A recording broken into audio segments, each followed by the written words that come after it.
surreal moment of my life would come while I was standing under a stream of hot water, desperately trying to wash dried blood out of my hair. My own blood. And the one who caused the wound? My wife's teenage son. Anger pulsed through me, but so did shock. And over the pounding of the water, Fiona's chilling whisper echoed in my head. Next time, don't hesitate. Who knows? He might go straight for your throat. That one sentence shattered everything I thought I knew about our so-called happy family. I'd been married to Fiona for 3 years. She came into our marriage with a 16-year-old son named Jackson. At first, I truly believed we'd be fine.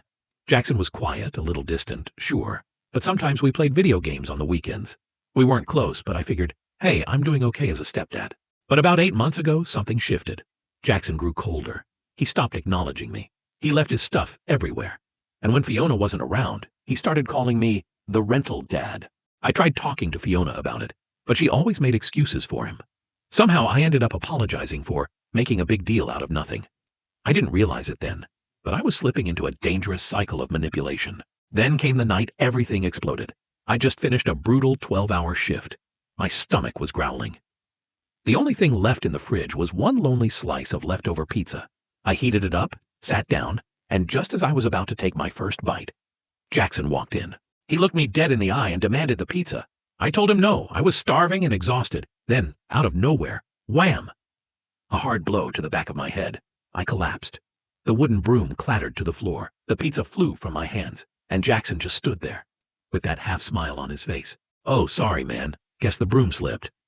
Jackson said it like I was stupid enough to believe that pathetic excuse. Fiona came rushing in, but instead of checking on the gash in my head, the first words out of her mouth were, Jackson, what did he do to you? Then she tossed me a few paper towels and snapped, clean up the blood before it stains the floor. I stumbled into the bathroom, my head pounding, heart shattered. And as the hot water ran down my back, I heard Fiona's warning echo in my mind again, cold and cutting. That was the moment everything inside me broke. Later that night, Fiona accidentally sent a text meant for Jackson in our family group chat. Nice hit, LOL. He actually bled. That was it. That was the exact moment I knew I wasn't family. I was an ATM with a heartbeat, but I didn't leave. Not yet. I decided to play the long game. I started collecting evidence, quietly, carefully, and what I found nearly made me sick. Fiona had been plotting this for a while. She opened multiple credit cards in my name, drained money from my account, and funneled it to her ex, Arthur, Jackson's real father. She had manipulated and lied to both Jackson and Arthur for years, keeping them apart just to keep control. All the while, she and Jackson laughed, thinking I was weak, a pushover, useless.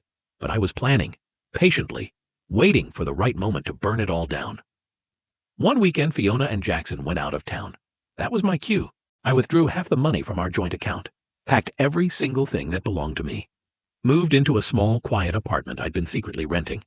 Then I left a file on the kitchen table. Inside, bank statements, audio recordings, fraudulent credit card reports, proof of her affair with Arthur. On top, a simple note. I know everything. My lawyer will be in touch.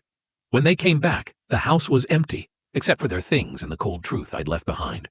My phone lit up with call after call, panicked voicemails, tears, threats, begging. I didn't answer a single one. Over the next few days, I sent that same file to Fiona's employer, her family, and Arthur. Her family was furious, cut ties with her completely. Her job? Fired for financial misconduct. Arthur? Sued for full custody of Jackson, and won. Now Fiona has nothing. No job, no support, no allies, just the mess she created. And me? I'm free. One morning I sat in my new apartment, a quiet, sunlit place with no yelling, no fear. I played a song that used to break my heart, one that reminded me of Fiona. But this time, I felt nothing. Just peace. It's been 6 months since I walked away from that toxic marriage. Life isn't perfect, but it's calm. I'm working, learning to cook, going to the gym, slowly healing one day at a time. Until one Sunday morning. I'm at my favorite coffee spot, sipping a warm cup, finally at ease. When the door opens, and he walks in. Arthur, Jackson's real father. He scanned the cafe for a moment, then his eyes locked on mine. Arthur gave me a small, awkward nod. I raised a hand and gestured for him to join me. He walked over, sat down across from me, and I could feel the tension radiating off of him. I hope I'm not intruding, he said, breaking the silence. Not at all, I replied. Honestly, I'm just surprised to see you here. Arthur took a deep breath. His voice was steady but heavy with emotion. I came here for Jackson. He wants to see you, but He doesn't know how to say it. Ever since he moved in with me, he's been bringing you up. Says he owes you a real apology." I paused. The emotional bruises from what Jackson did, they were still there, just faded. But something in Arthur's voice felt honest, sincere, and that was enough. "I'll meet him," I said quietly. "Maybe it's something we both need to move forward." 3 days later, I met Jackson in a park near Arthur's place. He looked older, more grounded somehow. Gone was the cocky teenage glare. In its place was hesitation, guilt. Jackson looked at me, lowered his eyes, and then, slowly, he said, "I was wrong. I let Mom control me for way too long. I'm not here to justify anything I did. I just want you to know. I'm sorry, truly. I wish I could take it back, but I know it's too late." There was a tremble in his voice. His hands shook, and something strange stirred inside me. Not anger, compassion. I placed a hand on his shoulder. "Jackson, I don't hate you. What matters is that you understand what you did. We all screw up, but now you've got a shot to be better. Make it count." His eyes welled up. He cried. For the first time, I saw the boy behind the pain. And in that moment, I felt something inside me begin to release. The weight I'd carried started to lift. After that meeting, Arthur and I kept in touch, more often than I expected. We didn't just talk about Jackson. We talked about life, music, football, the mess Fiona left behind in both our lives. One night, over a beer, Arthur asked me something with raw honesty. "Do you ever wonder what Fiona's going to do next?" I sipped my drink, stared out the window, then answered, "I don't know, but I doubt she'll stop. What I do know is she's not getting back into my life, not ever again." Weeks passed, and then it happened. Late one night, just as I was heading to bed.